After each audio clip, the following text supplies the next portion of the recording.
The next card of the major arcana is the Magician card, and the Magician is the number 1 card, which represents new starts, new beginnings, creation, and the individual self, the one person. Now, the elements associated with the Magician are actually all 4 of the earthly or physical elements, and that's earth, air, fire, and water. And those are represented here on the Magician's table with the 4 objects that are represented by the 4 suits of the minor arcana.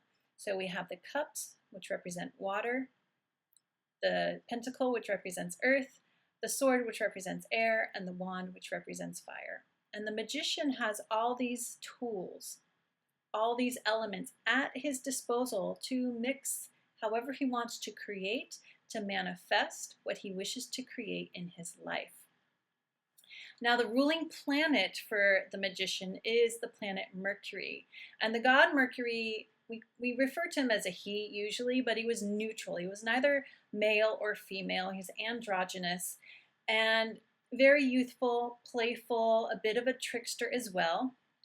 And Mercury was a psychopomp, or some people pronounce it psychopomp, which is a messenger between the gods and humans. And he was often called Quicksilver, and that's because of his wings on his feet, flying between the heavens or Mount Olympus and the humans down in Greece. So the Psychopomp is very much aware of the connection between the realm of spirit and the realm of, or the earthly realm, the realm of the physical plane. He recognizes that there's no separation, and the Magician knows that. So you see his wand pointing up there and his finger pointing down. He knows that as above, so below. As in the spirit realm, so it is in the physical realm.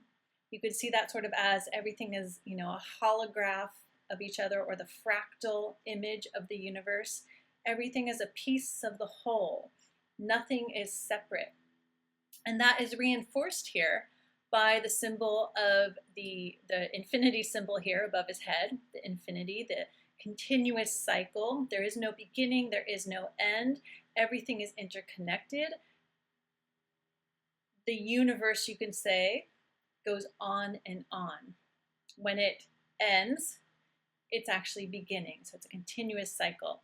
And also here on his belt, we have the snake biting its tail, which is reminiscent of the Ouroboros, which is a snake eating its tail. Again, no beginning, no end, a continuous cycle. So although the Magician is number 1, represents new beginnings, new starts, we could say beginnings and starts, we often say new beginnings because it is a continuous cycle. The ending is not the end all be all of something. It is just the transition into the new that is being created and manifesting in our lives. So it's quite a powerful card. Looking at the top of the card here, we have more of those red roses, and red represents passion and creativity. So there must be some passion, desire to create, to manifest. There is a strong element of learning and studying with the Magician card, because we need to learn how to use the tools at our disposal, and in a practical sense, how to work with what we have in our lives to create and manifest what we want. And it can literally sometimes mean going back to school and gaining more skills, learning new techniques, learning new bits of knowledge to put together in the right combination to manifest what we want, to make those new beginnings happen.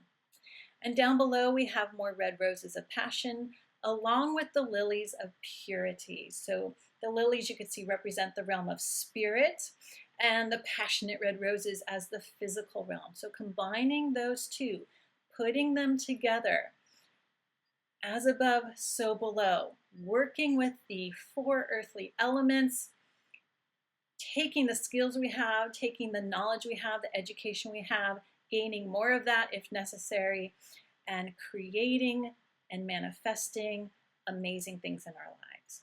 It's like magic. Okay. Now, looking at archetypes, of course, there's the trickster energy, which is a little more of a negative connotation or negative meaning with this card, and that can come up.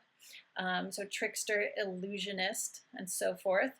We also have the student, the apprentice, the master manifester, the creator, someone who is very skilled at creating what they want in their lives.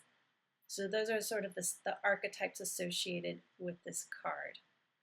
All right, on to the High Priestess.